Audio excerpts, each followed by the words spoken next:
ज्यादा लग जाता है। तो इसमें देखो बेटा, जैसे हमारे पास है नाइट्रोजन मोनोऑक्साइड, दूसरा है नाइट्रोजन मोनोऑक्साइड। इसका जो, इसको हम कहते हैं नाइट्रिक, दूसरा क्या नाम दिया जाता है इसको, इसको कह सकते हैं नाइट्रिक। ये है नाइट्रिक ऑक्साइड। क्या बोलेंगे इसको? Nitric oxide.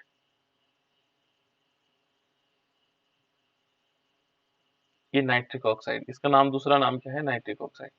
ठीक है ना। और इसका यदि देखेंगे, इसकी ऑक्सीकरण अवस्था भी हमें पता है। ऑक्सीकरण अवस्था हम कल निकाल चुके हैं। इसमें आ जाएगा, ये ऑक्सीकरण अवस्था होती है +2। कैसे निकालते हैं? जिसको हमें ऑक्सीजन संख्या निकालना है उसको x मान लेते हैं।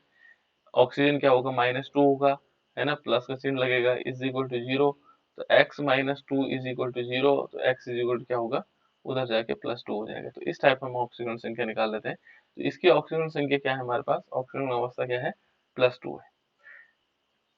इसके जो संरचनाएं हैं, और संरचनाएं कैसी दिखाई जाती है इसकी? रेजोनेंस या अनुनाद संरचना बोलते हैं उसको, रेजोनेंस या अनुनाद संरचना। रेजोनेंस इंग्लिश में कहते हैं, और रेजोनेंस, है ना, या हिंदी में कहते हैं हम इसको अनुनादी संरचना। अनुनादी, ये अनुनादी संरचना है ना, ये अनुनादी संरचना है। तो इसको हम किस प्रकार से प्रदर्शित कर सकते हैं? तो हम अनुनादी संरचना को देखते हैं किस टाइप से दिखा सकता है। तो अनुनादी संरचना में यदि देखें तो NO है, मान लीजिए हमारे पास है NO, है ना, तो यहाँ इस प्रकार से एक बॉन्ड बना लेता है N और O के बीच। N और O के बीच क्या बनेगा? एक बॉन्ड बनेगा। यहाँ सिंगल इलेक्ट्रॉन होगा, यहाँ डबल हो जाएंगे, और इस साइड क्या होंगे? इसके पास भी 2 होंगे, यहाँ भी 2 होंगे, ठीक है ना, इस टाइप से। तो ये क्या है? पहला स्ट्रक्चर है इसका। यदि हम सेकंड देखते हैं इसका, अनुनाद में कई प्रकार की संरचनाएं बताता हूँ, है ना। एन में क्या होगा? 2 तो ये लोन पेयर दिखाएगा, ठीक है ना, 2 ने क्या दिखाया? लोन पेयर दिखाया, और इक्वल का चिन्ह लगाया, फिर हमने इसके बीच इक्वल का चिन्ह लगाया, और ऑक्सीजन है, और ऑक्सीजन में क्या होगा? 2 इस साइड होंगे और 2 इस साइड होंगे। फिर तीसरी संरचना हो सकती है, इनको बोलते हैं बेटा अनुनादी संरचना, है ना। तीसरा क्या हो जाएगा? यहाँ पर हो जाएगा नाइट्रोजन, इसमें 2 यहाँ आ जाएंगे, और एक पे आएगा -4 और ट्रिपल बॉन्ड, फिर आएगा ऑक्सीजन पे +4, इस टाइप से। और ये इस टाइप से 3 प्रकार की संरचनाएं दिखाता है, जिसको हम बोलते हैं अनुनादी संरचनाएं, ठीक है ना। ये 3 प्रकार के स्ट्रक्चर बनाता है। ये सारे इलेक्ट्रॉन बेस्ड होते हैं, है ना, इलेक्ट्रॉन पे बेस होते हैं। और इनमें यदि देखोगे तो 5 इलेक्ट्रॉन क्या है? नाइट्रोजन के 5 इलेक्ट्रॉन है, और ऑक्सीजन के कितने इलेक्ट्रॉन है? ऑक्सीजन कितने इलेक्ट्रॉन है बेटा इसमें? 6। देखो ना, मान लीजिए नाइट्रोजन का हम देखते हैं, तो नाइट्रोजन का 2 और 5 होता है, इसके जो बाह्यतम कक्षा में 5 इलेक्ट्रॉन। ऑक्सीजन कितना होता है? ऑक्सीजन होता है 2 और 6, ठीक है ना, 2 और 6 के रूप में होता है। तो इस प्रकार से क्या बना लेता है? अनुनादी संरचना बना सकते हैं। इसके बाद यदि हम देखेंगे बेटा इसमें बंध की लंबाई, ये बंध की लंबाई नाइट्रोजन ऑक्सीजन के मध्य, देखो जो नाइट्रोजन और ऑक्सीजन के मध्य यदि देखोगे, ठीक है ना, इसकी बंध की लंबाई है 238 पिकोमीटर, ठीक है ना, एक तो ये होती है ना। और इस टाइप से अलग अलग, है ना, बॉन्ड बन जाएंगे इसमें। तो यहाँ पर इतने पिकोमीटर इसकी लंबाई हो जाएगी, ठीक है। और ये कैसा होता है? इसके कुछ लक्षण भी हैं। ये होता है प्रतिचुंबकीय। कैसे होगा? प्रतिचुंबकीय। प्रतिचुंबकीय का मतलब समझते बेटा? कोई बता सकता है प्रतिचुंबकीय? सर चुंबकीय क्षेत्र में रखने में प्रतिकर्षण करता है। तो ये इसमें अयुग्मित इलेक्ट्रॉन होंगे, युग्मित होंगे?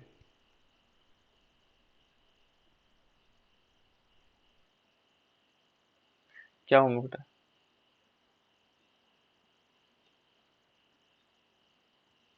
इसके पास अयुग्मित इलेक्ट्रॉन होंगे, ठीक है ना। इसमें क्या होंगे? अयुग्मित इलेक्ट्रॉन होंगे प्रतिचुंबकीय। यदि पैरामैग्नेटिक हैं तो पैरामैग्नेटिक मीन्स पैरामैग्नेटिक का मतलब होता है इसके पास अनपेयर्ड इलेक्ट्रॉन होंगे, ठीक है ना। डायमैग्नेटिक जिसमें क्या होंगे, जो क्या होंगे, 2 इलेक्ट्रॉन, ठीक है। अब आगे देखते हैं बेटा, इसमें एक और है। इसमें यहाँ पर क्या क्या चीजें हो सकती हैं, जैसे इसकी रासायनिक अभिक्रिया, इसको बनाया कैसे जाता है। तो इसमें रासायनिक अभिक्रिया कैसे हो सकती है कि इसमें NO को प्राप्त करने के लिए हम क्या करेंगे, सोडियम नाइट्राइड लेंगे, NaNO2, और उसको क्या करेंगे, अम्लीय फेरस सल्फेट में डालेंगे, अम्लीय फेरस सल्फेट के साथ क्रिया करवाते हैं। तो देखो यहाँ पर हम क्या लेंगे, 2 मॉलिक्यूल लेंगे NaNO2, और इसको क्या करेंगे, FeSO4 के साथ डालेंगे, सल्फ्यूरस सल्फेट, है ना। और इसके मॉलिक्यूल होंगे, नंबर ऑफ मॉलिक्यूल 2, और प्लस इसमें 3 मॉलिक्यूल सल्फ्यूरिक एसिड होगा, ठीक है ना, 3 मॉलिक्यूल सल्फ्यूरिक एसिड। तो ये क्या बनाएगा, इज इक्वल टू, ये बना देगा Fe2SO4, है ना, SO4 की होल थ्राइस, और प्लस इसमें क्या होगा, 2 मॉलिक्यूल NaHSO4, ये बन जाएगा। प्लस इसमें क्या होगा, 2 मॉलिक्यूल H2 निकलेगा, और साथ साथ में 2 मॉलिक्यूल नाइट्रिक ऑक्साइड बनेगा, ये नाइट्रिक ऑक्साइड बना, ठीक है ना। ये क्या हुआ, नाइट्रिक ऑक्साइड बना। तो इस प्रकार से हम इसको कह सकते हैं, ये नाइट्रिक ऑक्साइड, ठीक है। इसके बारे में छोटी छोटी इंफॉर्मेशन ज्यादा नहीं है, जैसे प्रत्येक तत्व के बारे में क्या क्या इंफॉर्मेशन हो सकती है। तो दूसरा हमारे पास यहाँ पर है N2O3। N2O3 क्या हो सकता है, यहाँ पर जो N2O3 है, ये है नाइट्रिक, इसको कह सकते हैं die nitrogen trioxide, die nitrogen trioxide, इसका नाम होगा डाई नाइट्रोजन, डाई नाइट्रोजन और ट्राईऑक्साइड, ट्राईऑक्साइड, इस प्रकार से इसका नाम हो जाएगा, इसका नाम तो ये हो जाएगा। और इसका जो नाम होगा, इसको हम ऐसे भी लिख सकते हैं बेटा, नाइट्रोजन थर्ड ऑक्साइड, है ना। यहाँ पर हम ऐसे भी लिख सकते हैं इसको, नाइट्रोजन, और ब्रैकेट में कर देंगे थर्ड और ऑक्साइड, इसको क्या बोलेंगे, नाइट्रोजन थर्ड ऑक्साइड, इस टाइप से ब्रैकेट में लिख सकते हैं, ठीक है ना। अब इसके बारे में थोड़ी सी पढ़ लेते हैं क्या क्या चीजें होती है इसमें, है ना, क्या क्या सिंपल इंफॉर्मेशन क्या क्या है। एक तो बेटा इसकी ऑक्सीकरण संख्या कितनी होगी, ऑक्सीकरण अवस्था, इसकी जो प्लस 3। हाँ हाँ बिल्कुल, कितनी होगी, ऑक्सीकरण अवस्था होगी इसकी +3। ये निकालना सीख लें, सी कितनी होगी, +3, ऑक्सीकरण अवस्था कितनी होगी, +3 होगी इसमें, है ना। क्योंकि माइनस देखो इसका 2 का होगा, 2 इंटू 3, 3 दूनी 6, ये देखो -2 इसका है, तो 3 दूना 6 हो जाएगा, 6 होगा, ये माइनस में होगा, और ये 2x है, तो 2x -6 बराबर 0, तो x बराबर कितना आ जाएगा, उधर जाएगा तो प्लस में हो जाएगा, तो +3 हो जाएगा, 6/2 आएगा ना, ये 6/2 आ जाएगा, 3 आ जाएगा, शॉर्टकट भी निकालना सीख लीजिए, है ना। तो इस प्रकार से ये बना देता है। यहाँ पर इसकी जो संरचनाएं हैं, अनुनादी संरचना, तो अनुनादी संरचना इस प्रकार से बनाई हुई है, ठीक है ना। इस पे ज्यादा टाइम नहीं लगा रहा हूँ, मैं सीधे डायरेक्ट फटाफट बता दे रहा हूँ। N पॉजिटिव हो जाएगा, और इसमें क्या आएगा, ऑक्सीजन, ठीक है ना। और बाकी यहाँ पर N, और ये क्या होगा, डबल बॉन्ड से O जुड़ा हुआ है, ठीक है ना। ये 2 इलेक्ट्रॉन यहाँ दिखाए हुए हैं इसमें, और ये क्या होगा, माइनस का चार्ज इस पे ले रखा है, और यहाँ 2, तो 4, और जो 6 इलेक्ट्रॉन ये ले लिए, ठीक है ना। और यहाँ पर कितने होंगे, 2 एक साइड होगा, 2 एक साइड होगा, 4 हो जाएंगे। इस टाइप से क्या होगा, ये अनुनादी संरचना बन जाएगी। ये दूसरी संरचना अनुनादी तब बनती है जब दूसरा भी बनेगा इसके साथ। तो दूसरा कौन सा वाला है, ये देखो, कभी कभी माइनस चार्ज यहाँ आ रहा है, तो कभी माइनस चार्ज ऊपर चला जाएगा, तो ये ऑक्सीजन है, ठीक है ना। और ये फिर डबल सिंगल बॉन्ड से जुड़ा हुआ है, इससे, नाइट्रोजन से, और यहाँ फिर डबल बॉन्ड आ गया। देखो अब डबल बॉन्ड आ गया, तो डबल बॉन्ड का मूवमेंट हो रहा है केवल, 2 इलेक्ट्रॉन यहाँ है, 2 और 2 4, है ना। और यहाँ कितने होंगे, 2, 2 4, 2 6, और इस पे होगा माइनस चार्ज, ठीक है। यहाँ पर क्या आएगा, प्लस चार्ज, सिंगल बॉन्ड, ये नाइट्रोजन होगा, यहाँ पर डबल ये होगा, फिर क्या होगा, ये डबल बॉन्ड से इस प्रकार से आएगा। तो इस टाइप से हम इसको कह सकते हैं कि ये क्या है, एक प्रकार की अनुनादी संरचना, ठीक। और इसमें यदि देखो बेटा, तो नाइट्रोजन नाइट्रोजन के बीच जो बॉन्ड बंध की लंबाई है, नाइट्रोजन और नाइट्रोजन के बीच, इसके बीच जो बंध की लंबाई है वो है 186 pm, ठीक है ना। वैसे इनको याद करने की जरूरत नहीं है, लेकिन फिर भी ठीक है ना। और नाइट्रोजन और ऑक्सीजन के बीच, जो नाइट्रोजन और ऑक्सीजन के बीच है, ये दो प्रकार की है इसमें, ये है 121 pm और 114 pm। देखो बेटा, दो प्रकार के किस प्रकार से, एक तो डबल बॉन्ड है और एक ही सिंगल बॉन्ड है ना। तो डबल बॉन्ड क्या होगा, इसकी कम होगी, यानी कि इतना होगा लगभग, है ना, और इसके थोड़ा ज्यादा होगा। तो इस प्रकार से ये दोनों बॉन्डों की लंबाई हो जाएगी। तीसरा है इसमें बेटा, इसको बनाया कैसे जाएगा, तो इसको बनाने की विधि यदि हम बनाने के लिए देखेंगे, तो बनाने के लिए कैसे लिख सकते हैं, बनाने की विधि कैसे हो सकती है। तो इसको बनाया कैसे जाता है कि जो नाइट्रिक ऑक्साइड हमने बनाया, पहले बनाया था, नाइट्रिक ऑक्साइड की हम क्या करेंगे, N2O4 के साथ करवाएंगे, N2O4 के साथ अभिक्रिया करवाएंगे, और इस लगभग 250 केल्विन टेम्परेचर, 250 केल्विन, है ना। तो ये क्या किस में परिवर्तित हो जाएगा, 2 मॉलिक्यूल N2O3 में कन्वर्ट हो जाएगा, ठीक है ना। ठीक है ना, ये नीला होता है, ठोस होता है और अम्लीय ऑक्साइड होता है, ठीक है ना, ये अम्लीय ऑक्साइड के रूप में पाया जाता है, और ये प्रतिचुंबकीय होता है। कैसे ऑक्साइड होते हैं, प्रतिचुंबकीय। तो तीन चार इन्फॉर्मेशन है इसकी, ठीक है ना। नीला होता है, यह ऑक्साइड, जो ऑक्साइड है ये कैसे होगा, नीले रंग का होगा, रंग इसका कैसे होगा, नीला।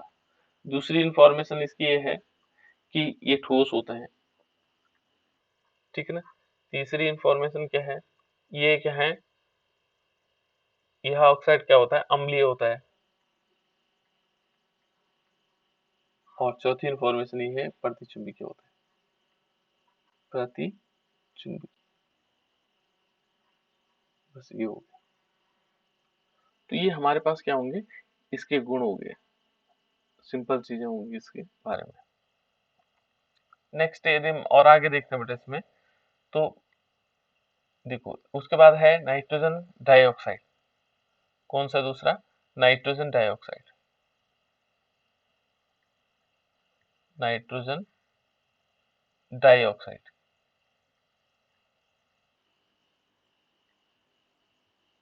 नाइट्रोजन डाइऑक्साइड जैसे नाम से पता लग रहा है, ये है NO2, ठीक है बेटा। इसका क्या फॉर्मूला है, NO2, और इसको हम लिख सकते हैं नाइट्रोजन फोर्थ ऑक्साइड, है ना। ऐसे भी लिख सकते हैं नाइट्रोजन, और ब्रैकेट में क्या कर देंगे, फोर्थ, ये उसका ऑक्सीडेशन नंबर ये है, और ऑक्साइड, ये ऑक्सीडेशन नंबर होता है बेटा, है ना। ये चार क्या है, इसका ऑक्सीडेशन नंबर। तो सिंपल इसकी ऑक्सीडेशन संख्या, ऑक्सीकरण संख्या कितनी हो जाएगी, ये इसी से पता लग गया हमें, है ना। जैसे हमने नाम लिखा तो उसी से पता लग गया इसकी ऑक्सीकरण अवस्था कितनी है। यदि हम इसकी ऑक्सीकरण अवस्था देखेंगे तो कितनी हो गई बेटा, ऑक्सीकरण अवस्था कितनी हो गई, +4 से। हाँ +4, ठीक है। निकालना भी सीखना है, देखो नाइट्रोजन है और O2 है, तो देखो इसको x मान लिया, इसको -2 मान लिया, मल्टीप्लाई बाय 2, ठीक है ना। ये देखो इज इक्वल टू 0, तो यहाँ पर प्लस देखो x और दो दूने 4, -4 बराबर 0, तो x बराबर कितना हो जाएगा, उधर जाएगा तो +4 हो जाएगा, है ना।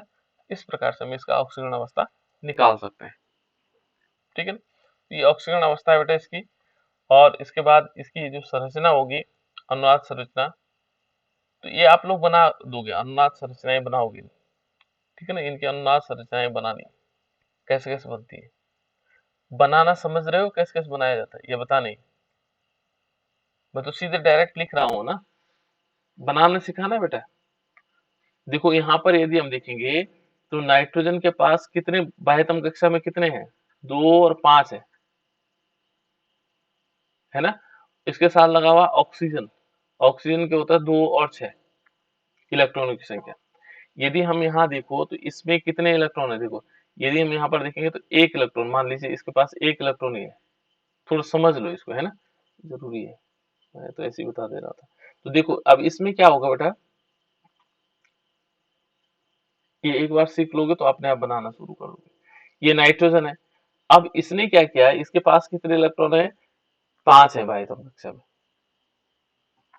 तो 5 का मतलब क्या होगा, एक इलेक्ट्रॉन यहाँ पे लिया है इसने, ये इलेक्ट्रॉन है इसका, है ना, ये क्या है, इलेक्ट्रॉन है। और फिर क्या करेगा, एक नहीं दो लेते हैं इसमें, है ना, दो यहाँ ले लेते हैं, और एक मिनट है, इसको क्या कर लेते हैं, एक मिनट उठा देता हूँ, पूरा ढंग से बनाते हैं इसको।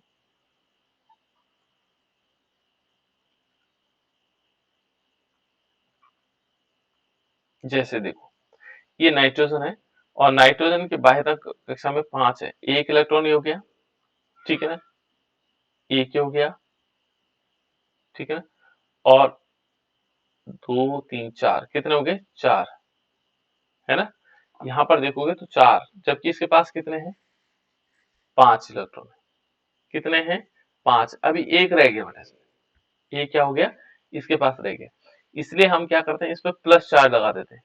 प्लस चार्ज का मतलब उसने एक इलेक्ट्रॉन को दे दिया।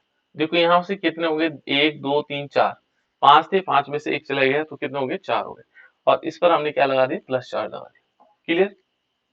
अब देखो दूसरा ऑक्सीजन यहाँ पर जुड़ना है, एक ऑक्सीजन क्या होगा, यहाँ पे जुड़ेगा, तो इस ऑक्सीजन के पास बाह्यतम कक्षा में ऑक्सीजन, एक मिनट बड़ा दिखा देता हूँ, ठीक है ना, यदि हम क्या करते हैं, ऑक्सीजन को दिखा, तो ऑक्सीजन ही बड़ा सा आकार दिखा देता हूँ, है ना, ऑक्सीजन ही हो गया। अब ऑक्सीजन क्या करेगा, देखो एक इलेक्ट्रॉन तो इसका है ही यहाँ पर, ठीक है ना, और ऑक्सीजन की बाह्यतम कक्षा में कितने होते हैं, 1 2 3 4 5 और 6, ये इसका नहीं बेटा, ऑक्सीजन का नहीं है, ये किसका है, ये नाइट्रोजन का है। चलो नाइट्रोजन को मैं लाल उससे कर देता हूँ, ये नाइट्रोजन के, ये सब नाइट्रोजन के। अब देखो इसने क्या किया, ये क्या करेगा,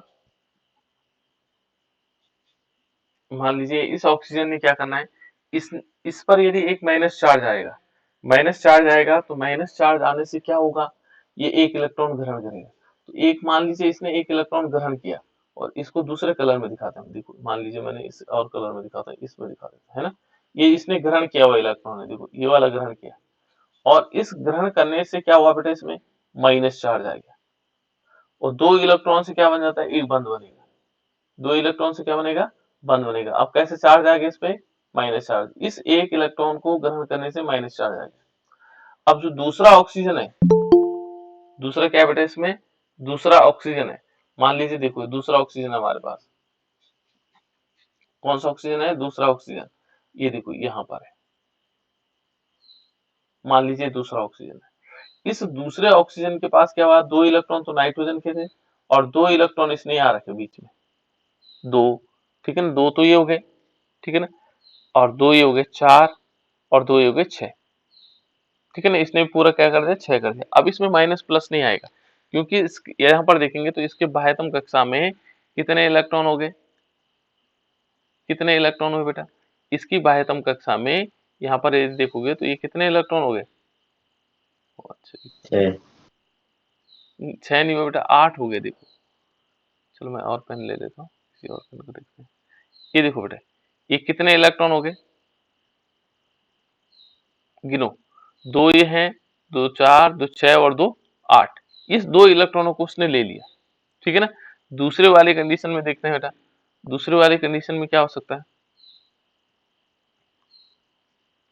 देखो यहां पर भी देखो, इसके पास कितने इलेक्ट्रॉन हो गए, नाइट्रोजन के पास देखो, अब नाइट्रोजन ने जो इसके दो इलेक्ट्रॉन है ना, इनमें भी यहाँ तो इसने ले ही लिया इनको, इन दो इलेक्ट्रॉन को ले ही लिया, इसके दो इलेक्ट्रॉन भी ले लिए, और पूरा ऐसा बना लिया, देखो यानी कि 4 दो 6 और एक 7 हो गया इसके पास, ठीक है ना, एक इसने क्या कर रखा, प्लस चार्ज एक्वायर कर रखा है। अब ये देखो यहाँ पर ये देखेंगे मूवमेंट आएगा इसमें, यदि इसमें देखेंगे तो इसके पास कितने हो गए, दो, दो 4, दो 6 और दो 8, है ना, इसके पास 8 पूरे हो गए, लेकिन केवल एक नाइट्रोजन बचा जिसके पास क्या हो रहे हैं, कम हो रहे हैं। कम का मतलब उसमें प्लस चार्ज आ रखा है, इसीलिए तो प्लस चार्ज आ रखा है, एक कम इलेक्ट्रॉन के कारण, है ना। तो अब देखो बेटा, दूसरी वाली जो स्ट्रक्चर बनेगा, दूसरा वाला स्ट्रक्चर किस प्रकार से बनेगा, दूसरा वाला जो स्ट्रक्चर बनेगा वो रेजोनेंस बनना है, इसका विपरीत बनेगा। कैसे, देखो अब की बार क्या होना है कि ये इलेक्ट्रॉन क्या करेगा, यहाँ से, अच्छा सॉरी तो कितना हो गया, सिंगल बॉन्ड से बनाना, हाँ ठीक हो गया। अब देखो दूसरे वाले में देखेंगे तो यहाँ नाइट्रोजन की कंडीशन ये है, ये नाइट्रोजन हमारे पास, है ना, और ये दो ऑक्सीजन है, एक ऑक्सीजन यहाँ पर, एक ऑक्सीजन यहाँ पर, ठीक है ना, ये वाला ऑक्सीजन। अब क्या होना है, इसका ट्रांसफर होना है चार्ज का। अब की बार ये माइनस चार्ज वाला होगा, और जो सिंगल बॉन्ड होगा वो इस प्रकार से इसमें आ जाएगा, ठीक है ना। और बाकी इलेक्ट्रॉनों की संख्या जो इधर वाला है वो क्या करेगा, इससे एक इलेक्ट्रॉन, देखो ये प्लस चार्ज क्या करेगा, ये प्लस चार्ज इलेक्ट्रॉन को लेगा, प्लस चार्ज क्या करेगा, इलेक्ट्रॉन को लेगा, तो ये इससे फिर क्या करेगा, इलेक्ट्रॉन मांगेगा, इसको इलेक्ट्रॉन मांगेगा, इसके साथ डबल बॉन्ड बनाएगा। तो यहाँ पर क्या होगा, अपोजिट चले जाएंगे, यहाँ क्या होगा, सिंगल बॉन्ड आ जाएगा, और यहाँ फिर क्या आएंगे, डबल बॉन्ड आ जाएगा। देखो यहाँ डबल बॉन्ड था, ये यदि हम इसको स्ट्रक्चर को देखेंगे तो यहाँ ऐसा था, ये डबल बॉन्ड था, ये सिंगल बॉन्ड था, लेकिन इसमें क्या है, माइनस चार्ज है, और इस पे प्लस चार्ज है। इन प्लस और माइनस के कारण क्या हो रहा है, मूवमेंट हो रहा है, इलेक्ट्रॉनों का मूवमेंट हो रहा है ना। यहाँ पर यदि देखेंगे तो 2, 4 और 2, 6, है ना। यहाँ पर देखेंगे तो ये क्या होगा, एक इलेक्ट्रॉन होगा, और यहाँ पर देखेंगे 2, 4 और 2, 6, इस प्रकार से। अब ये उल्टा हो जाएगा, देखो ये इस टाइप से था, अब इधर जहां डबल बॉन्ड था वहां सिंगल बॉन्ड हो गया, जहां सिंगल बॉन्ड था वहां डबल बॉन्ड हो गया। तो इसी को कहते हैं रेजोनेंस। अभी रेजोनेंस आगे भी है आप लोगों के पास, जब हम ऑर्गेनिक केमिस्ट्री पढ़ रहे होंगे तो वहां भी रेजोनेंस है, ठीक है ना। तो इस प्रकार से हो जाता है। बाकी इसके और चीज भी है नाइट्रोजन डाइऑक्साइड के लिए, ठीक है ना। इनका बंधन कोण 134 होता है, ठीक है ना। कितना होगा ये, इसके बीच जो बंधन कोण होगा ये होगा 134 डिग्री का, ठीक है ना। इसको बनाया कैसे जाता है, तो बनाया इस टाइप से जाता है कि जैसे हमने 2 मॉलिक्यूल लिया पीबी, ठीक है ना, लेड नाइट्रेट NO3 के 4 ट्वाइस, और इसको जब हमने क्या करेंगे, गर्म करेंगे, तो गर्म करने पर क्या बना देगा, ये 4 मॉलिक्यूल NO2 बना देगा, ठीक है ना, प्लस लेड ऑक्साइड बनाएगा, PbO बनाएगा 2 मॉलिक्यूल, और साथ साथ में ऑक्सीजन को भी निकालेगा। तो ये ऑक्सीजन के प्रोडक्शन में भी अच्छा काम कर सकता है, ठीक है ना। लेकिन लेड ऑक्साइड जो है ये खतरनाक जहरीली गैस होती है, इसलिए इसका उपयोग इस प्रकार से नहीं किया जाता है ना। तो देखो दूसरा इसको हम कह सकते हैं कि कमरे के तापर एक ऐसे होता है, भूरे रंग की गैस है, ठीक है ना, ब्राउन भूरे रंग की गैस है, ठीक गैस, ठीक है ना, इसका कलर ऐसा भूरे रंग की गैस होती है, नाइट्रोजन ऑक्साइड, ठीक है ना। इसका प्रकृति कैसी होती है, अम्लीय प्रकृति का होता है, इसमें क्या होता है, अम्लीय गुण होता है, ठीक है ना। और ये क्या होता है, अनुचुंबकीय होता है, अनुचुंबकीय, देख लेना बेटा अनुचुंबकीय क्या होता है, थोड़ा कंफ्यूजन होता है अनुचुंबकीय प्रतिचुंबकीय में, मुझे कंफ्यूजन होता है ना। इंग्लिश में तो नहीं होता, हिंदी में कंफ्यूजन होता है अनुचुंबकीय और प्रतिचुंबकीय में, है ना। यदि डायमैग्नेटिक है तो डायमैग्नेटिक जिसमें पेयर ऑफ इलेक्ट्रॉन्स होते हैं, और पैरामैग्नेटिक का मतलब होता है जिसमें अनपेयर इलेक्ट्रॉन होते हैं, ठीक है। तो इस प्रकार से हो जाएगा। उसके बाद नेक्स्ट है बेटा इसमें die nitrogen tetroxide, die nitrogen tetroxide. तो डाई नाइट्रोजन टेट्राऑक्साइड क्या होगा, यदि यहाँ पर देखें तो इसको N2O4 ये है ना। और इसका फॉर्मूला तो आपको पता लग गया, इसका ऑक्सीडेशन नंबर भी आप लोगों को पता लग जाएगा कितनी होती है, +4 होती है, ठीक है ना। और यदि हम इसको देखेंगे तो बाकी संरचनाएं आप लोग बना लेना इसकी, ठीक है ना। यहाँ पर यदि देखेंगे तो इसमें कैसे होगा, इसको बनाने की विधियां हैं क्या, इसको बनाया जा सकता है, बिल्कुल बनाया जा सकता है। कैसे बनाया जा सकता है, यहाँ पर हम क्या करेंगे, 2 मॉलिक्यूल लेंगे NO2, 2 मॉलिक्यूल के लेंगे NO2, जैसे माना सपोज हमने 2 मॉलिक्यूल क्या लिया NO2, और इसको हम क्या कर देंगे, गर्म करते हैं, एक तरफ गर्म ठंडा करेंगे पहले, जब ठंडा करेंगे तो ये आगे बढ़ेगी, ये रिवर्सिबल है, उत्क्रमणीय अभिक्रिया बेटा, आगे पीछे दोनों साइड चल सकते। तो ये क्या बना, ठंडा करेंगे तो N2O4 बनेगा, और गर्म करेंगे तो ये फिर क्या बन जाएगा, वापस NO2 बन जाएगा। तो इस प्रकार से इसको बनाया जा सकता है। ये कैसा है, रंगहीन है। कैसा बेटा, रंगहीन, इसकी कोई रंग नहीं है, रंगहीन है। और ये जो है रंगहीन अवस्था में पाया जाता है, ठीक है।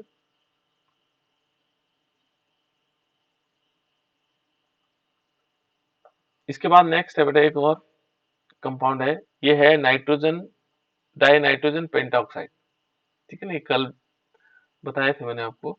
दूसरा है, ये है die nitrogen pentoxide. Die nitrogen pentoxide N2O5 है, ठीक है ना। इसके ऑक्सीडेशन नंबर कितने होगी, +5 होगी, ठीक है। इसके ऑक्सीडेशन नंबर कितने होंगे, +5। इसको बनाया कैसे जाता है, यहाँ पर हम लेंगे 4 मॉलिक्यूल HNO3। HNO3 को क्या बोलते हैं बेटा, नाइट्रिक एसिड। बिल्कुल नाइट्रिक अम्ल, है ना, नाइट्रिक अम्ल या नाइट्रिक एसिड। और इसमें हम क्या करवाएंगे, P4S10 सॉरी O10 की रिएक्शन, फास्फोरस पेंटाऑक्साइड है ना।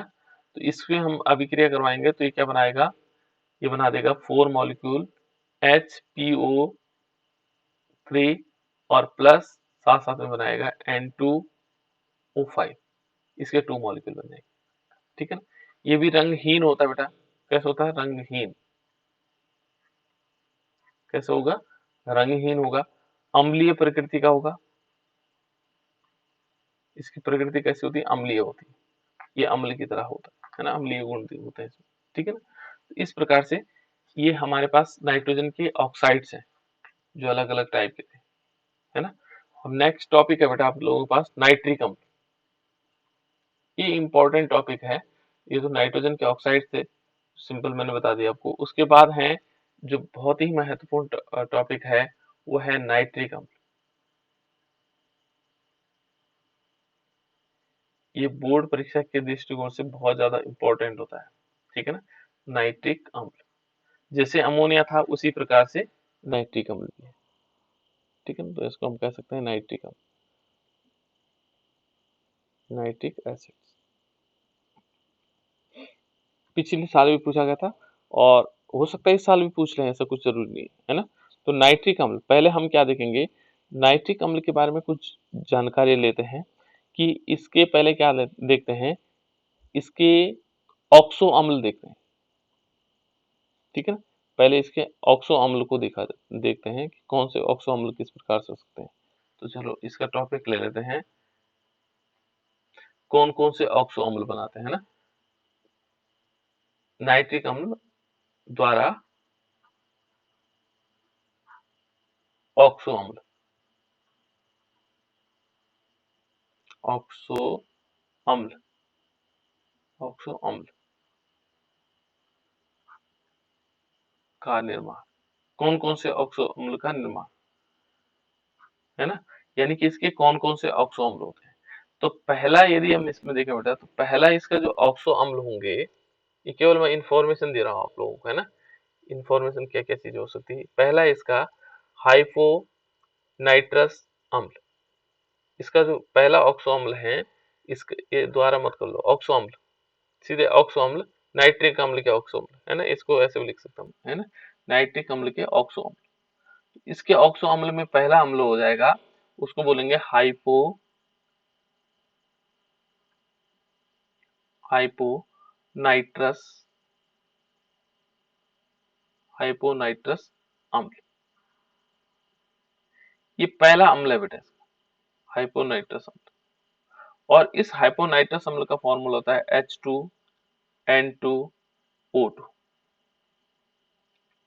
दूसरा है बेटा इसमें नाइट्रस अम्ल।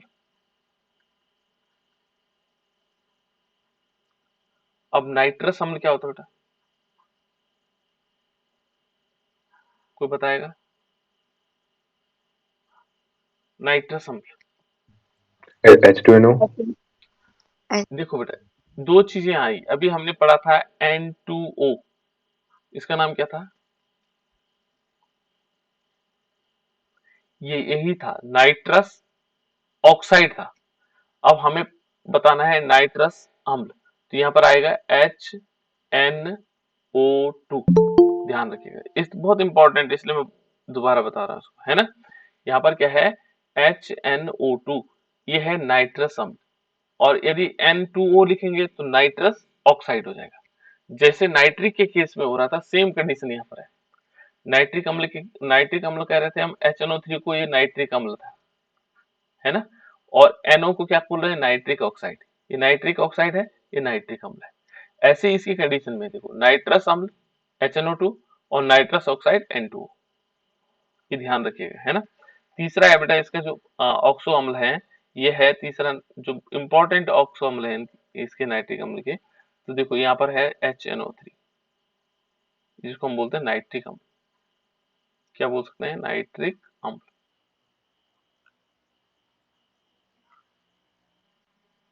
ये नाइट्रिक अम्ल है, और नाइट्रिक अम्ल का फॉर्मूला क्या होता है, HNO3, ठीक है ना। तो ये तीन हमारे पास क्या है, इसके ऑक्सो अम्ल। क्या है, तीनों ऑक्सो अम्ल। तो पहले हम क्या करते हैं, नाइट्रिक अम्ल बनाने की विधि जानते हैं कि नाइट्रिक अम्ल को बनाया कैसे जाए, ठीक है ना। तो हम क्या करते हैं, नाइट्रिक अम्ल बनाने की विधि को जानते हैं। तो पहले लिखते हैं हम नाइट्रिक अम्ल बनाने की विधि। विरंचन भी कहते हैं बेटा उसको, है प्रिपरेशन भी कहते हैं, है ना। तो हम कह सकते हैं नाइट्रिक अम्ल बनाने की विधि, नाइट्रिक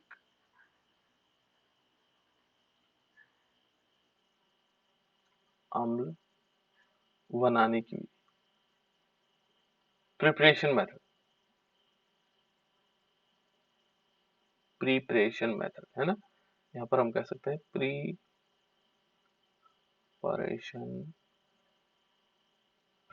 मेथड। इसका प्रिपरेशन मेथड क्या होगा, इसको बनाने की विधि क्या होगी, ठीक है ना। तो इसको बनाया कैसे जाता होगा, तो इसको सबसे पहले हम क्या करेंगे, नाइट्रिक अम्ल बनाने की विधि क्या होती है, पहले लिखते हैं हम इसमें प्रयोगशाला। कि प्रयोगशाला के लिए एक फिक्स विधि है बेटा इसकी, है ना। प्रयोगशाला में कैसे बनाया जाता है, प्रयोगशाला में नाइट्रिक अम्ल कैसे बनाया जाता है ना। इसमें क्या करते हैं, प्रयोगशाला में कैसे बनाते हैं इसको, तो हम क्या करते हैं, जो परसों हमने देखा बेटा, हमने लैब में देखा था, वो धुएं के साथ निकल रहा था, निकल रहा था। आप लोगों ने देखा होगा जो नाइट्रिक अम्ल था उसमें धुआं निकल रहा था। तो यहाँ नाइट्रिक अम्ल तीन प्रकार के होते हैं, ध्यान रखना है। एक होता है डाइल्यूटेड, जो हमने डाइल्यूट करके बनाया फिर बाद में, ठीक है ना, जिसको हम क्या बोलते हैं, डाइल्यूट। डाइल्यूट क्या था, नाइट्रिक अम्ल, जिसमें हमने पानी ठीक ठाक मिला दिया, पानी नहीं मिलाया था, पानी में हमने नाइट्रिक अम्ल मिला दिया, है ना। पानी में हमने क्या किया, नाइट्रिक अम्ल मिलाया। दूसरा होता है बेटा इसमें कंसंट्रेटेड, सांद्र जिसको बोलते हैं, तो सांद्र नाइट्रिक अम्ल था। और तीसरा होता है इसमें फ्यूमिंग, जिसमें धुएं के साथ निकलता, तो धुएं वाला था बिल्कुल एकदम हार्ड वाला, है ना, नाइट्रिक अम्ल, जिसके धुएं के साथ निकल, धुआं भी निकलता है, ठीक है ना। ये तीन प्रकार के हो गए, इन तीन प्रकार के नहीं हुए, प्रकार तो एक ही है, लेकिन उसकी तीन अवस्थाएं अलग अलग, जो डाइल्यूट है, कंसंट्रेटेड है, और फ्यूमिंग वाला है ना, जिसमें फ्यूम के साथ यानी कि धुएं के साथ निकल रहा है, यानी कि सबसे ज्यादा ड्रास्टिक यही होता है। तो अब देखो प्रयोगशाला में कैसे बनाएंगे, तो प्रयोगशाला में जो हम बनाएंगे, इसको क्या करते हैं कि हम लेते हैं यहाँ पर सोडियम नाइट्रेट, NaNO3, ठीक है ना। और इस पर क्या करवाएंगे, इसका नाम है सोडियम नाइट्रेट। क्या बोलेंगे बेटा इसको, सोडियम नाइट्रेट, सोडियम नाइट्रेट। और इस पर करवाएंगे सल्फ्यूरिक अम्ल की अभिक्रिया, H2SO4।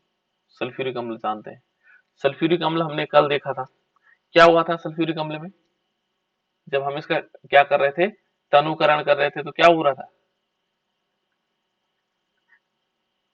कोई बताओ सर, बेटा। हाँ क्या हुआ था, क्या आवाज हो रही थी सर। हाँ बिल्कुल, आवाज के साथ, विस्फोट के साथ उसका तनुकरण हो रहा था। ये ध्यान रखना बेटा, ये बहुत एक्सोथर्मिक रिएक्शन होती है इसमें। जब इसका तनुकरण किया जाता है तो उसको बोलते हैं ऊष्माक्षेपी अभिक्रिया होती है इसमें, बहुत तगड़ी। कितना गर्म हो गया था बीकर,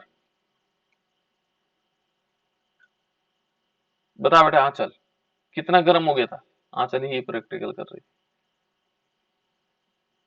बताओ बेटा, गर्म हुआ था कि नहीं हुआ था, है आंचल?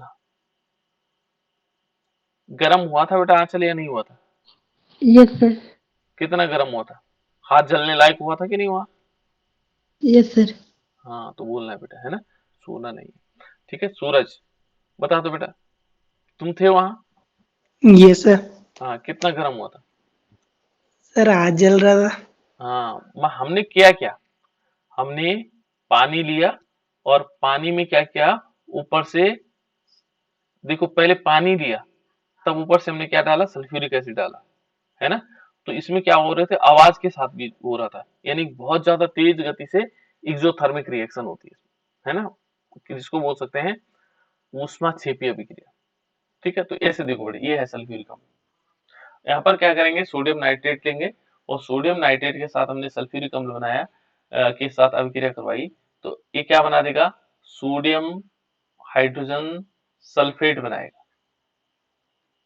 सोडियम बाइसल्फेट भी बोलते हैं इसको।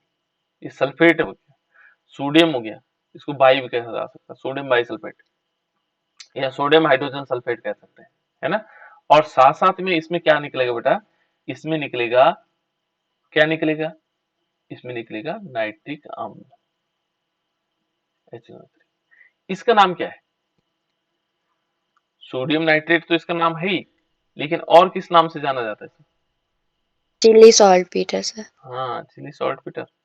ठीक है ना, इस प्रकार से इसका नाम चिली सॉल्ट पीटर हो जाएगा। तो इस टाइप से हम इसको नाम, दूसरा नाम भी जान सकते हैं। इसी प्रकार से देखो बेटा, KNO3 के साथ भी हो सकती है, KNO3 के साथ भी हो सकता है। इस पर हम क्या करवाएंगे, H2SO4 की रिएक्शन करवाएंगे, फिर ठीक है ना, H2SO4 के साथ भी रिएक्शन करवाएंगे, तो ये क्या बना देगा, पोटेशियम हाइड्रोजन सल्फेट बना देगा, और साथ साथ में इसमें नाइट्रिक अम्ल भी बन सकता है। तो इस टाइप से हम बना सकते हैं। ठीक है, इसका नाम है पोटेशियम नाइट्रेट। क्या नाम है इसका, पोटेशियम नाइट्रेट। और इंडियन साल्ट पीटर भी कहते हैं इसको। कौन सा वाला होता है बेटा, इंडियन साल्ट पीटर? तो ये प्रयोगशालाएं विधि है बेटा। तो ये कौन सी विधि है, प्रयोगशाला विधि। प्रयोगशाला विधि यदि आपके पास आता है, वहां कभी कभी स्पेसिफिक पूछ लेता है कि प्रयोगशाला विधि में नाइट्रिक अम्ल का निर्माण कैसे होगा। तो ये नाइट्रिक अम्ल का निर्माण इस प्रकार से होगा। ठीक है ना। दूसरा है बेटा इसमें व्यावसायिक विधि, व्यापारिक विधि द्वारा नाइट्रिक अम्ल का निर्माण। तो व्यापारिक विधि में जब हमें बहुत अधिक मात्रा में चाहिए, तो तब हम क्या करते हैं, व्यापारिक विधि का प्रयोग करते हैं। ठीक है ना, तब हम क्या करते हैं, व्यापारिक विधि। तो ये बहुत इंपॉर्टेंट है, व्यावसायिक विधि बहुत ज्यादा पूछी जाती है इसकी।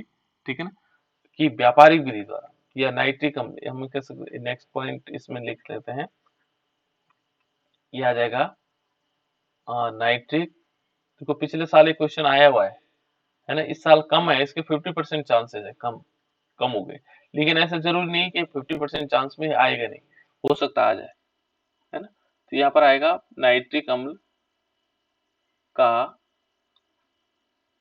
व्यापारिक, व्यापारिक जानते हैं आप लोग, औद्योगिक कह सकते हैं, व्यापारिक निर्माण। व्यापारिक निर्माण माने जब हमें बहुत अधिक मात्रा में कोई चीज चाहिए, तो हम इसको क्या कहा जा सकता है, दूसरा इसको कह सकते हैं व्यापारिक भी कह सकते हैं या औद्योगिक निर्माण भी कह सकते हैं। औद्योगिक निर्माण, जो हमें क्या चाहिए, बहुत अधिक मात्रा में चाहिए। ठीक है ना, जब हमें बहुत अधिक मात्रा में चाहिए होता है, तो या व्यापारिक निर्माण भी कह सकते हैं या औद्योगिक निर्माण भी कह सकते हैं, जब इसको उद्योग में बनाया जाता है। तो उसके लिए इस विधि का तीसरा नाम भी होता है ओस्टवार्ड विधि। व्यापारिक विधि भी है ये, और ओस्टवार्ड, क्योंकि सबसे पहले ओस्टवार्ड साइंटिस्ट ने दिया था, इसलिए इसका नाम क्या पड़ गया, ओस्टवार्ड, ओस्टवार्ड विधि। तो ये तीनों प्रकार से जान सकते हैं आप लोग कि ये क्या है, नाइट्रिक अम्ल का व्यापारिक निर्माण भी है, औद्योगिक निर्माण भी है, और ओस्टवार्ड विधि भी है। तो इसमें किया क्या जाता है, सबसे पहले यदि हम देखेंगे, तो इस विधि में यदि हम देखेंगे, इस विधि में हम क्या करते हैं कि जो हम अमोनिया प्राप्त किया, हमने शुरू में जब हमने अमोनिया का उपयोग पढ़ा, तो अमोनिया उपयोग में क्या लिखा था बेटा, अमोनिया के उपयोग में लिखा था हमने कि नाइट्रिक अम्ल के निर्माण में इसका प्रयोग किया जाता है। ठीक है ना, अब देखो किस प्रकार से हो सकता है। यहाँ यदि हम नाइट्रिक अम्ल का निर्माण करेंगे तो नाइट्रिक अम्ल का निर्माण बहुत अधिक मात्रा में क्या करते हैं, ओस्टवार्ड विधि का प्रयोग करते हैं। और इस विधि में क्या होता है बेटा, देखो इस विधि में यदि हम देखेंगे तो इस विधि में इस प्रकार से बनाया जाता था। एक मिनट है, यदि मुझे मिल जाता है जल्दी से तो मैं सीधे वहीं से स्ट्रक्चर ले लेता हूँ। ओस्टवार्ड विधि द्वारा नाइट्रिक अम्ल का निर्माण किस प्रकार से हो सकता है। हो सकता मैंने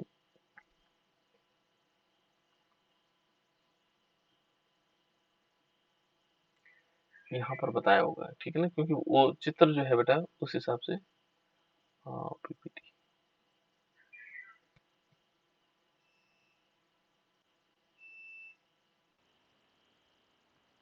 हो सकता है इसमें बनाया होगा, 7वां चैप्टर है ना।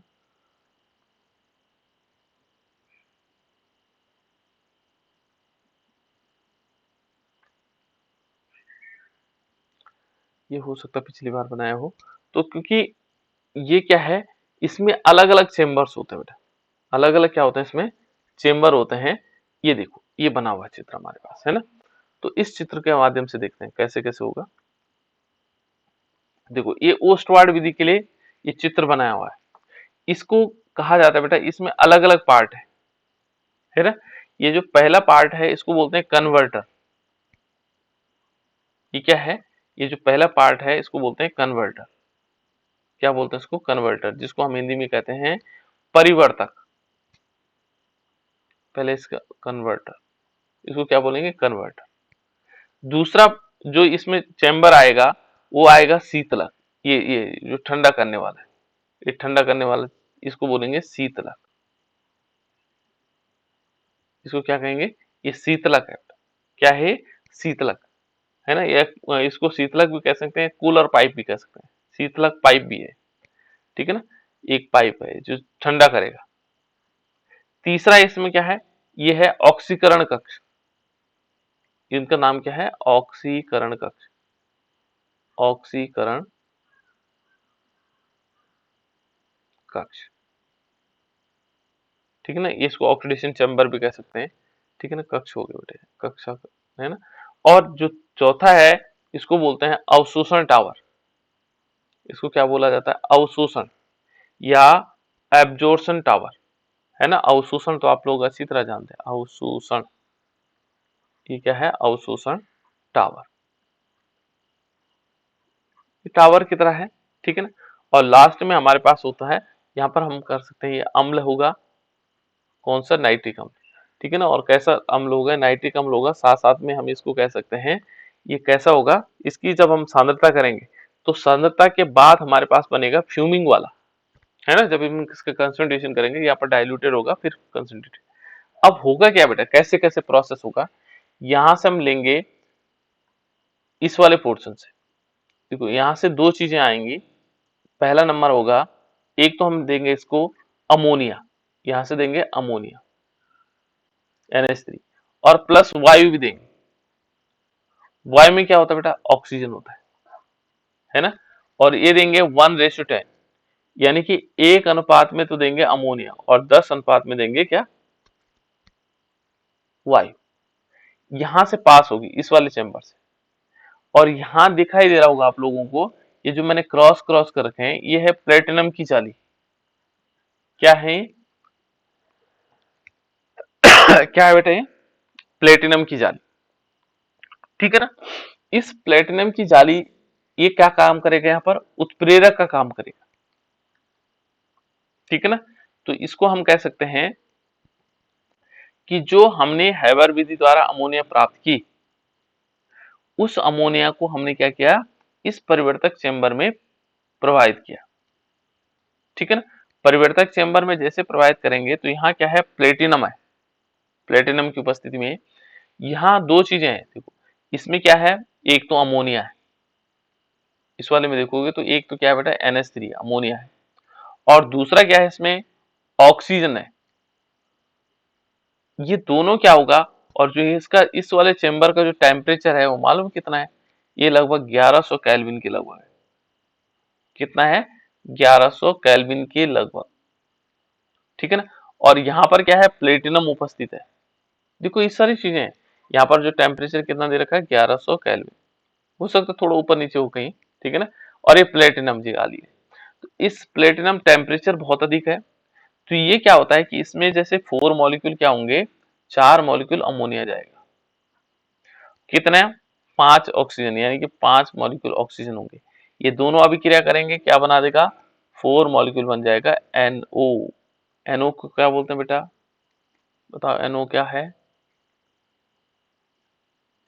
NO नाइट्रिक बताओ। ऑक्साइड। बिल्कुल नाइट्रिक ऑक्साइड, क्या है ये नाइट्रिक ऑक्साइड, ये बन गया हमारे पास नाइट्रिक ऑक्साइड, इस चैम्बर में नाइट्रिक ऑक्साइड बन गया, चैम्बर में बना, और साथ साथ में क्या हुआ delta H is equal to minus कितना है 89.9 किलो जूल, इस अभिक्रिया कंप्लीट हुई और यहाँ पर क्या बना नाइट्रिक ऑक्साइड, देखो यहाँ से क्या बन गया अब नाइट्रिक ऑक्साइड, ये इस पाइप से आगे बढ़ेगा नाइट्रिक ऑक्साइड। तो इस परिवर्तक चेंबर में क्या हुआ, परिवर्तक चेंबर में जो हमने अमोनिया और वायु यहाँ डाली थी उसने क्या कर दिया NO का फॉर्मेशन कर दिया, ये बन गया बेटा यहाँ पर। तो परिवर्तक चेंबर में आप इतनी बात लिख सकते हो। और ये कैसी अभिक्रिया है, जो ये अभिक्रिया है बेटा ये ऊष्मा क्षेपी अभिक्रिया, इसमें भी ऊष्मा निकल रही, अभिक्रिया हो रही है लेकिन फिर भी क्या हो रहा है इसमें ऊष्मा निकल रही, क्या हो रहा है इसमें, ठीक है ना, ऊष्मा क्षेपी अभिक्रिया। अब देखो बेटा फिर आगे जाते हैं, यहाँ पर ये आगे जाएगा क्योंकि गर्म वायु होगी, जो नाइट्रिक ऑक्साइड होगा ये बहुत गर्म होगा, ये शीतलक पाइप में जैसे पहुंचेगा तो वहां ठंडा हो जाएगा, क्या हो जाएगा यहाँ ठंडा हो जाएगा। इस इसमें यहाँ पर जो टेम्परेचर है इसका ये थोड़ा चेंज हो जाता है, कितना होता है, ये लगभग इतना ठंडा भी नहीं होता है, ये होता है 320 से लेकर के और 325 केल्विन तक, या 320 केल्विन लिख लेते हैं इसको, है ना, 320 केल्विन तक इसने ठंडा कर दिया उसको, 20 से 25 है ना, तो अप्रोक्सीमेट होते हैं। तो जैसे ठंडा होगा, ठंडा होने के बाद ये जाएगा ऑक्सीकरण कक्ष, यहाँ क्या है, यहाँ पूरी ऑक्सीजन, यहाँ पर ऑक्सीजन है, इस कक्ष में क्या है ऑक्सीजन है, और जब इस कक्ष में क्या हो जाएगा ये NO जाएगा, यानी कि 2NO जो हमने बनाया था 2NO, ये ऑक्सीजन से अभिक्रिया करेगा, ऑक्सीजन कक्ष में जाने पर ये क्या करेगा, यहाँ से हम क्या करते हैं ऑक्सीजन कक्ष में क्या करते हैं, यहाँ ऑक्सीजन कक्ष में यहाँ नीचे से वायु देते हैं हवा, तो हवा की फिर ऑक्सीजन जो होगी यहाँ से क्या करेंगे वायु प्रवाहित करेंगे, थोड़ा सा अंतर है बेटा यहाँ बना दे सकते हैं, है ना, वायु प्रवाहित करेंगे, तो यहाँ से वायु में ऑक्सीजन प्रवाहित करेंगे, तो ये क्या करेगा जो नाइट्रिक ऑक्साइड है हमारे पास, इसने अभिक्रिया की ऑक्सीजन से और क्या बना दिया, ये बना दिया नाइट्रोजन डाइऑक्साइड NO2 2 मॉलिक्यूल, ठीक है ना। और ये NO2 क्या होगा गैस के रूप में रहेगा, ये फिर ऊपर जाएगा और इस वाले चेंबर से देखो NO2 जैसे आएगा इस चेंबर में आएगा तो इस सबसे नीचे यहाँ पर पहुंचेगा, यहाँ क्या आएगा NO2 आ गया, कहां से आ गया ऑक्सीकरण कक्ष में क्या हुआ ऑक्सीजन जुड़ी उससे, ठीक है ना। जब ऑक्सीकरण कक्ष से आगे जाएगा तो हम इसको उसी हिसाब से स्टेप बाय स्टेप कर सकते हैं बेटा, है ना। तो जैसे ही क्या पहुंचेगा, ये पहुंचेगा अवशोषण टावर में, तो अवशोषण टावर में हम क्या करेंगे कि जो ये ऊपर से दिखाई दे रहा है आपको, है ना, एक जाली जाली टाइप के हैं और साथ साथ में इसमें बौछारें निकलती हुई दिखाई दे रही हैं कुछ ऐसे, है ना, इसमें हम क्या करेंगे ऊपर से पानी डाल देंगे, यहाँ से क्या करेंगे H2, और ये पानी ऊपर से नीचे की तरफ आ रहा है और ये नाइट्रिक जो डाई नाइट्रोजन ऑक्साइड है ये ऊपर की तरफ जा रहा है क्योंकि ये गैस के फॉर्म में, किस फॉर्म में बेटा गैस के फॉर्म में, तो जब ये ऊपर जाएगा तो ये गैस के फॉर्म में है, ये क्या करेगा इस पानी से अभिक्रिया करेगा जो ऊपर से पानी गिर रहा है ना। तो यहाँ पर हम क्या कर सकते हैं इसकी रिएक्शन लिख सकते हैं कि यहाँ पर 3NO2 और प्लस इसमें क्या कर देंगे H2O, जल अभिक्रिया करेगा और जल अभिक्रिया करके क्या बना देगा 2 मॉलिक्यूल नाइट्रिक अम्ल बना देगा 2HNO3, 2 मॉलिक्यूल क्या होगा sorry HNO3 2HNO3 2 molecule HNO3 बन जाएंगे, ठीक है ना। और साथ साथ में इसमें क्या बनेगा NO भी बनेगा, नाइट्रिक ऑक्साइड भी बनेगा, ठीक है ना। अब जो नाइट्रिक ऑक्साइड है उसको फिर हम क्या कर सकते हैं नाइट्रिक ऑक्साइड को फिर यहाँ इस वाले चेंबर में ला सकते हैं यहाँ, है ना, इस चैम्बर में ला करके फिर उस अभिक्रिया को आगे बढ़ाया जा सकता है। लेकिन जब ये क्या करेगा, ऊपर से पानी गिरेगा तो देखो ये H2O है बेटा, इसने इस डाई नाइट्रोजन से अभिक्रिया की और नाइट्रिक अम्ल बना दिया, साथ साथ में NO बना, और जैसे नाइट्रिक अम्ल बनेगा ये नीचे गिरेगा, क्योंकि यहाँ से ऊपर जा रहा था ये नाइट्रिक अम्ल नीचे गिरता रहेगा, ठीक है ना। और गिरते गिरते एक पात्र में हम इसको इकट्ठा कर लेंगे। यहाँ पर क्या बना हमारे पास, HNO3, ये इकट्ठा हो गया। अब ये कैसा है, क्योंकि इसमें पानी की मात्रा बहुत अधिक है, तो ये है बेटा डाइल्यूटेड, इसको बोलते हैं डाइल्यूटेड। ये डाइल्यूटेड हमारे पास नाइट्रिक अम्ल है। फिर क्या करेंगे हम इसका, जो पांचवा स्टेप होगा हमारे पास, नाइट्रिक अम्ल तो बना दिया हमने, किसकी विधि द्वारा, ओस्टवार्ड विधि के द्वारा। लेकिन जो ये तनु नाइट्रिक अम्ल है, यहाँ पर जो प्राप्त होगा वो 68% होता है हमारे पास प्राप्त। इस विधि द्वारा जो प्राप्त होगा वो कितना होगा, 68%, ठीक है ना। फिर इसका क्या करते हैं, इसको कंसंट्रेट बनाने के लिए क्या करते हैं, इसका भाप आसवन करते हैं। तो भाप आसवन में क्या करेंगे, भाप आसवन जब हम करवाएंगे तो इससे क्या होगा, इसमें जो जल की मात्रा है वो निकल जाएगी, ठीक है ना। और ये जो है लगभग क्या होगा, 98% हमारे पास क्या होगा, नाइट्रिक अम्ल होगा ना। लेकिन इस 98% जो नाइट्रिक अम्ल है, इसमें क्या होता है, NO2 गैस भी घुली हुई है, ठीक है ना। और इसके कारण क्या हो जाता है, भूरे रंग की हो जाती है, ठीक है ना, भूरे रंग की। तो इसको हम और यदि वो करेंगे तो इसके बाद जो बनेगा, क्योंकि एक तो नाइट्रिक अम्ल है, यहाँ पर देखोगे तो HNO3 है बेटा, और प्लस NO2 है, तो इस NO2 के कारण भूरे रंग के दिखाई देते हैं। तो ये जो 98% या 100% के लगभग है, ये हमारे पास क्या होगा, ये होगा सधूम, फ्यूमिंग, जो मैं अभी कह रहा था, ठीक है ना, धुएं के साथ निकलता है, तो इसको बोलते हैं हम fuming, fuming nitric acid, HNO3। समझ में आ गया हम कैसे बना सकते हैं, इस प्रकार से हम नाइट्रिक अम्ल को बना सकते हैं, किसकी विधि द्वारा, किस विधि द्वारा, ये बना सकते हैं बेटा, ओस्टवार्ड विधि के द्वारा। समझ में आ गया होगा, यस सर। इतनी बात समझ में आ गई होगी। तो ये है बेटा नाइट्रिक अम्ल का निर्माण हम कैसे कर सकते हैं, ठीक है ना। तो ओस्टवार्ड विधि द्वारा हमने नाइट्रिक अम्ल के स्टेप हैं। पहला यदि हम स्टेप देखेंगे तो पहला स्टेप कौन सा है, परिवर्तक वाला। इनको स्टेप बाय स्टेप याद कर सकते हैं आप लोग, है ना। इसको कह सकते हैं बेटा, पहला स्टेप क्या है, परिवर्तक, जिसको हम कहते हैं कन्वर्टर, जिसमें क्या हुआ था, कन्वर्ट हुआ था। तो अब आप इसमें लिख सकते हैं कि क्या हुआ था, कन्वर्टर में क्या क्या चीजें हुई थी, है ना। जो हमने 1:3 के 1:10 के अनुपात में हमने क्या लिया था, अमोनिया और वायु लिया था, है ना। और फिर क्या किया था, इसका टेम्परेचर 1100 केल्विन था, इसने क्या किया, अमोनिया और ऑक्सीजन अभिक्रिया हुई और क्या बना दिया, NO बना, ठीक है ना। जिसको हम फिर आपने क्या किया, इसको दूसरा नंबर था बेटा इसमें शीतलक पाइप, ठीक है ना। दूसरे नंबर पे क्या हुआ, शीतलक पाइप। तो शीतलक पाइप क्या करेगा, शीतलक पाइप करेगा उसको ठंडा, और लगभग 320 केल्विन तक देगा टेम्परेचर, 320 से लेकर 325 केल्विन। उसके बाद आता है ऑक्सीकरण कक्ष, जहां पर क्या हुआ था, ऑक्सीकरण कक्ष। इसी स्टेप पे लिखेंगे तो अच्छा रहेगा, ऑक्सीकरण कक्ष।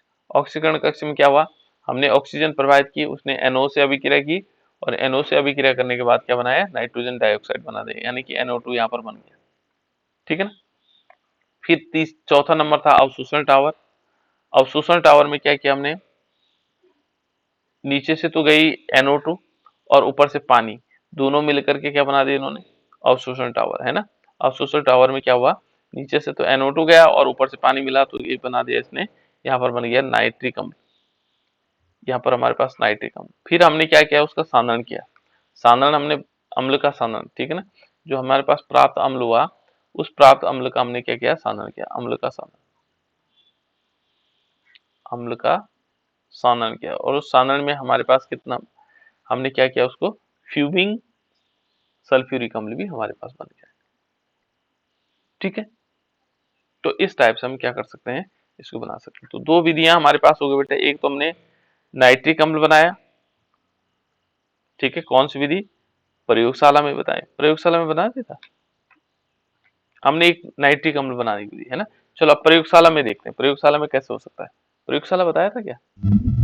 बता दें सर। ठीक है ना, तो ये प्रयोगशाला में हम इस प्रकार से बना सकते हैं इसको। ठीक हो गया, तो प्रयोगशाला में NaNO2 और सल्फ्यूरिक अम्ल सल्फेट के रूप में बन जाएगा। तो ये प्रयोगशाला विधि थी, और दूसरा हमने क्या कर दिया इसमें, एक मिनट, एक प्रयोगशाला विधि और दूसरी हमारे पास कौन सी विधि होगी, जो हमने औद्योगिक विधि होगी। तो ये दोनों विधि हमारे पास हो गई कंप्लीट। ठीक है ना, तीसरी विधि देखो बेटा, इसमें और विधियां भी हो सकती है बनाने के लिए, चलो उनको देख लेंगे बाद में। ठीक है ना, अब नेक्स्ट आगे चलते हैं। उसके बाद है बेटा इसमें, यह है नाइट्रिक अम्ल के गुण। क्या है? नाइट्रिक अम्ल के गुण। यदि हम इसमें देखेंगे नाइट्रिक अम्ल के क्या क्या गुण हो सकते हैं, फिर भी इसको पूरा पढ़ना बेटा, है ना, बहुत सरल है। नाइट्रिक अम्ल के गुण क्या क्या हो सकते हैं, है ना। एक तो ये रंगहीन होता है बेटा, कैसे होता है, रंगहीन होता है। लेकिन भूरा रंग जो आता है ना इसका, किसके कारण आता है, NO2 के कारण, है ना। और दूसरा तेलीय द्रव होता है, जैसे तेल की तरह दिखाई देता है। कैसा द्रव होता है, तेलीय द्रव। ठीक है ना, और इसमें देखेंगे तो जो नाइट्रिक अम्ल है, इसमें नाइट्रोजन के कारण ये पीला भूरा दिखाई देता है। किसके कारण, नाइट्रोजन डाइऑक्साइड के कारण पीला और भूरा रंग दिखाई देता है इसका, है ना। जैसे हम फिर देखेंगे, कल देखेंगे हम एक बार नाइट्रिक अम्ल, है ना, कल या जब भी हमें मौका मिलता है तो हम नाइट्रिक अम्ल को देख लेंगे कैसे रंग का है ना। दूसरा इसका क्वथनांक क्या होता है बेटा, क्वथनांक देखो, इसका क्वथनांक कितना होता है, यदि हम इसका क्वथनांक देखेंगे तो क्वथनांक होता है 355, 355.6 कैलोरी, है ना। और इस क्वथनांक हो गया इसका, और ये सफेद रंग का, जब यदि जम जाए तो ये सफेद रंग का ठोस के रूप में रहता है, सफेद रंग का दिखाई देता है ना। और जलीय विलयन के साथ क्या बनाता है, एजोट्रॉप बनाता है, सम क्वथनांकी बना देता है ना, सम क्वथनांकी विलयन भी बना सकता है। ठीक है, ये क्या होगा, अम्ल पर पड़ने, जैसे माना हमारी त्वचा पे पड़ जाए तो उससे क्या होगा, जलन उत्पन्न हो सकती है और पीड़ादायक भी होता है बेटा, है ना। ये जिन लोगों के उस पे हाथ पे गिरा हो तो उनको पता होगा कि काफी इससे जलन हो सकती है ना। तो ये है नाइट्रिक अम्ल। उसके बाद है बेटा इसके रासायनिक गुण, इनको मैं कल बताऊंगा आप लोगों को, कल माने नेक्स्ट टर्न पे। ठीक है ना, कल का मतलब नेक्स्ट टर्न होता है। तो यहाँ पर ये देख लीजिए, ये हमारे पास है केमिकल प्रॉपर्टीज, मैं लिख लेता हूँ इसको ताकि याद रहेगा, मैं केमिकल प्रॉपर्टीज, रासायनिक गुण, है ना, केमिकल प्रॉपर्टीज, केमिकल प्रॉपर्टीज होगी, है ना, केमिकल प्रॉपर्टीज देख लेंगे। चलो आज इतने रखते हैं, बाकी